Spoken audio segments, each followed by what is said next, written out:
Bismillahirrahmanirrahim.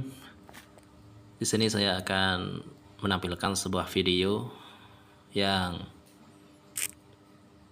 mengomentari tentang pernyataan dari seorang tokoh bernama Buya Yahya Cirebon, yang kemudian video itu dikomentari oleh seseorang yang namanya saya tidak tahu, yang dia itu mengatakan dan menyuruh, seakan-akan menyuruh Buya Yahya, yang beliau itu terkenal alim, luar biasa keilmuannya, banyak santrinya di mana-mana, pondoknya di mana-mana.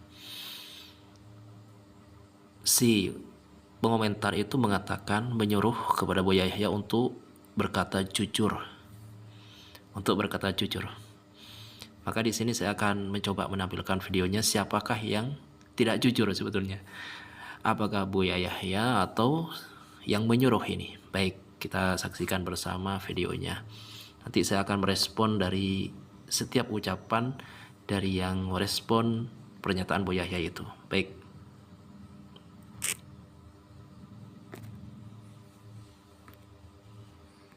Sayyidina Pak Pemuda orang besar. Adapun jika ada cerita-cerita yang ditempelkan kalau menyampaikan ilmu itu yang jujur, yang adil, ya, yang kami hormati. Karena kata Nabi, "Mas'ula an ilmin fakatamahu uljimah yaumal qiyamah bil jamin minan nar." Mungkin panjenengan lebih paham dan lebih tahu apa artinya itu. Kalau menurut saya, artinya itu barang siapa yang ditanyakan tentang ilmu, kemudian dia menyembunyikannya, maka kelak di hari kiamat mulut orang itu ditutup dengan penutup dari api neraka.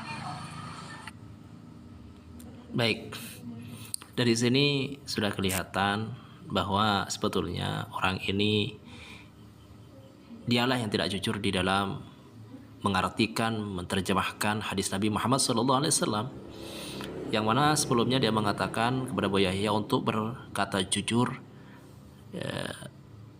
tanpa menutupi keilmuannya. Apa yang ada ya disampaikan. Sedangkan orang ini dia telah melakukan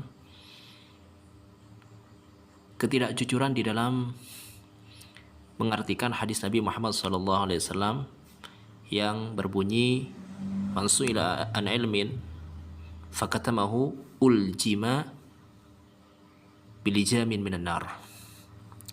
Uljima yaumal qiyamati bilijamin minan nar. Kata-kata uljima itu bukan mulutnya ditutup, ya. Yang di video Anda harus tahu, kata-kata uljimah yaumal qiyamati bilijamin minan nar itu bukan mulutnya ditutup. Mulutnya tidak ditutup, tapi mulut orang itu diberikan tali kekang seperti kuda yang dikasih tali kekang. Bagaimana kuda dikasih tali kekang? Mulutnya yang enggak tertutup. Jadi tali kekang itu dimasukkan ke dalam mulut kuda, ya, yang dari rantai besi itu. Kemudian di ujung-ujungnya itu ada kulit yang kemudian diikatkan di atas kepala si kuda itu. Nah, begitulah arti hadisnya. Jadi bukan mulutnya ditutup. Mulut kudanya itu enggak tertutup dia, tapi tali kekangnya itu masuk ke dalam mulutnya. Begitu. Bukan mulutnya tertutup. Jadi dalam ini Anda sudah tidak jujur di dalam mengartikan hadis yang Anda menyuruh Buya Yahya untuk berkata jujur. Ini aneh. Baik, kita lanjut. Seperti itu. Panjenengan lebih alim, tapi backgroundnya panjenengan itu kan mondoknya di Bangil, di Darul Luwa wa Taqwa Dalwa, yang diasuh oleh Habib. Jadi kalau menyampaikan ilmu itu yang benar, yang jujur, yang adil, gitu. Begitu ya. menyampaikan ilmu itu harus benar, jujur dan adil. Jadi kata-kata uljima itu bukan menutup, bukan mulutnya itu tertutup, mulutnya terbuka dia, cuman ada pengikat yang orang itu kemudian sulit untuk mengatakan. Jadi mulutnya terbuka. Coba Anda lihat itu, kalau seekor kuda dikasih tali kekang, dia mulutnya terbuka, bisa dilihat. Jadi mulutnya tidak tertutup, tidak bermasker begitu. Ya, di sini Anda sudah tidak berlaku adil di dalam menerjemahkan hadis Nabi Muhammad SAW. Baik. Jangan karena ada ini, jangan karena ini. Itu tidak boleh. Boleh hak walau kana murran, katakanlah meskipun itu pahit. Seperti yang dikatakan oleh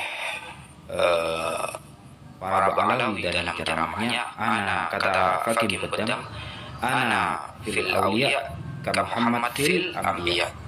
Aku itu dalam derajat kewalian sama seperti derajat Nabi Muhammad dalam kenabian, yaitu paling tinggi. Nah, sedangkan kemana si Abdul Qadir Jilani? Bahkan dari Ulama Habib juga ada yang ceramah, oke, si Abdul Qadir Jilani masyhur, ma'ruf, dikenal di dunia, tapi kelak kita lihat siapa yang lebih masyhur, lebih ma'ruf di mahsyar katanya. Ini sebuah perendahan, sebuah pelecehan kepada Syekh Abdul Qadir Jilani yang kita ma'ruf, kita kenal mulai dari zaman dulu. Kalau orang-orang bertawassul itu selalu kepada Syekh Abdul Qadir Jilani.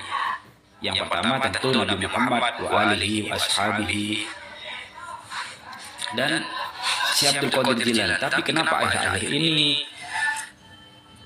kok selalu Fakih Muqaddam? Ini bicara lapangan, secara lapangan. Karena kitab Syekh Abdul Qadir Jilani itu banyak. Sejarah yang menulis Syekh Abdul Qadir Jilani itu banyak. Baik, sampai di sini dulu. Saya akan memberikan komentar bahwa orang ini, dia itu seakan-akan tidak terima dengan pernyataan seorang Habib yang mengatakan bahwa Fakih Muqaddam itu ka Sayyidina Muhammad fil anbiya, bahwa Fakih Muqaddam seperti kedudukannya seperti Nabi Muhammad di antara para nabi yang lain. Artinya seakan-akan di situ si Abdul Qadir Jilani berada di bawah derajat Fakih Muqaddam. Nah, yang kemudian oknum ini dia tidak terima begitu.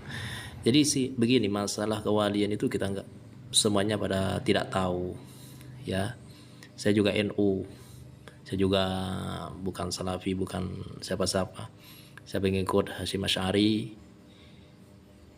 pecinta Syekhuna Khalil. Masalah para anbiya, ya, kedudukan di antara mereka mana yang lebih utama, kita gak ada yang tahu, ya. Kita semuanya cinta kepada Fakih Muqaddam, kepada Syekh Abdul Qadir Jilani, semuanya kita cintai. Kita tidak mengetahui, yang jelas kita itu tidak ada yang mengetahui siapakah yang paling unggul. Tapi intinya, inna akramakum indallahi atqakum. Jadi patokannya itu di situ, cuman ya, jadi nggak perlu tersindir atau nggak perlu panas ketika ada seorang oknum, ya, katakan oknum yang meninggikan seorang wali daripada wali-wali yang lain. Nggak usah, kita nggak usah ikut-ikutan seperti itu. Ngapain panas, ya kan? Yang penting ngurus diri kita sendiri, ya, nasib kita sendiri, urusi pribadi kita sendiri. Kita tingkatkan ketakwaan kita kepada Allah Subhanahu wa taala tanpa mengurus atau terpanaskan dengan pernyataan seorang yang meninggikan atau mewalikan seseorang melebihi daripada wali-wali yang lain. Baik, jadi nggak ada yang tahu siapakah yang termulia itu. Yang wajib, ya, intinya yang wajib yang harus kita lakukan adalah memuliakan semuanya. Anda dengan mengatakan seperti ini, justru Anda telah merendahkan Faqih Muqaddam itu sendiri, Imam Faqih Muqaddam itu sendiri. Jadi karena Anda tidak terima dengan seakan-akan Syekh Abdul Qadir itu berada di bawah derajat Imam Faqih Muqaddam, berarti kalau Anda terpanaskan seperti itu seakan-akan Anda telah merendahkan Imam Faqih Muqaddam itu sendiri. Jadi satu sisi Anda memang tidak terima dengan direndahkannya seorang wali, tapi satu sisi Anda telah merendahkan Faqih Muqaddam. Jadi ayo kita sama-sama adil begitu ya, adil di dalam meletakkan derajat kewalian itu, karena semuanya tidak ada yang tahu. Baik. Seperti kitabnya salah satunya yaitu Tafsirul Jilani, itu sudah dikenal, sudah masyhur, ada karang kitabnya sejarah menulis. Tapi kalau Imam Faqih Muqaddam yang katanya antum menjadi tajul arifin, yang katanya antum itu al-kutub, yang katanya antum itu mahkotanya para wali, apa karangan kitabnya? Siapa tukang sejarawan yang menulis akan riwayat hidup Al-Faqih Muqaddam? Nah, jadi kalau berilmu itu harus yang jujur. Ini omongan lapangan ya, bukan omongan kitab, apalagi omongan kitab. Tuh, jadi berilmulah dan sampaikanlah dengan jujur dan adil. Tuh, jadi jangan dibanding-bandingkan Imam Faqih Muqaddam dengan Sayyidina Syekh Abdul Qadir Jilani. Seperti di hal Baik, seakan-akan Anda itu tahu kedudukan masing-masing dari Imam Faqih Muqaddam dengan Syekh Abdul Qadir Jailani itu sendiri. Seakan-akan Anda tahu. Apa betul Anda tahu? Apakah betul Syekh Abdul Qadir Jailani itu lebih mulia daripada Imam Faqih Muqaddam, atau sebaliknya? Nah, kalau Anda tidak tahu, mending diam begitu. Gak usah terpanaskan begitu ya. Di kalangan kami sebagai pecinta habaib, kami tetap memuliakan Syekh Abdul Qadir Al-Jilani. Kami mengatakan beliau adalah Sultanul Aulia, tanpa merendahkan, tanpa mengangkat derajat beliau daripada kewalian-kewalian para wali yang lain. Jadi karena kita, sekali lagi, kita semuanya tidak ada yang tahu siapakah wali yang termulia. Nah, intinya kewajiban kita adalah memuliakan seluruh wali-wali Allah Subhanahu wa taala, seluruh orang-orang yang dicintai oleh Allah Subhanahu wa taala, yang istiqomah dalam berdakwah, istiqomah dalam ibadah. Jadi sekali lagi, Anda dengan menyatakan seperti ini, Anda telah merendahkan Imam Faqih Muqaddam itu sendiri. A'udzubillahi min dzalik. Demikian mungkin sedikit dari saya menanggapi pernyataan seorang yang saya tidak tahu namanya ini siapa ya.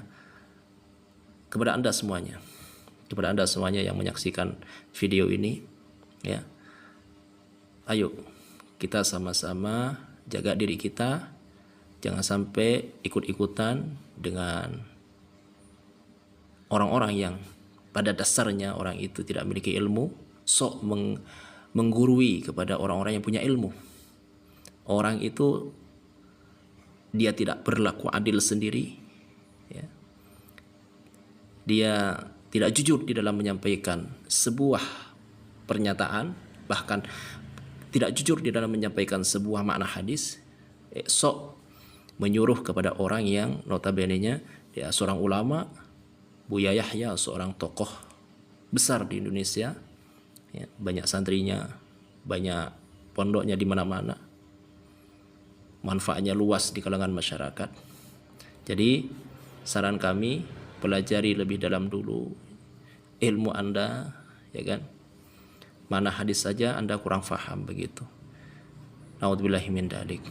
Demikian, semoga ini bisa sedikit membuka wawasan kita sehingga kita bisa lebih berhati-hati lagi di dalam menerima informasi terutama dari media sosial. Jadi satu lagi, kalau Anda tidak faham, bertanya langsunglah kepada yang bersangkutan. Jangan membuat video yang seakan-akan Anda itu kemudian lebih sok lebih alim, lebih faham daripada yang dikomentari. Demikian, semoga Allah Subhanahu wa taala menjaga diri kita semuanya dari pemahaman-pemahaman yang menyesatkan, dijaga dari kelompok-kelompok yang menyesatkan, dijaga dari ajaran-ajaran yang menyesatkan. Demikian, wallahu a'lam. Wassallallahu ala sayyidina Muhammad wa ala alihi wasallam. Walhamdulillahirabbil alamin.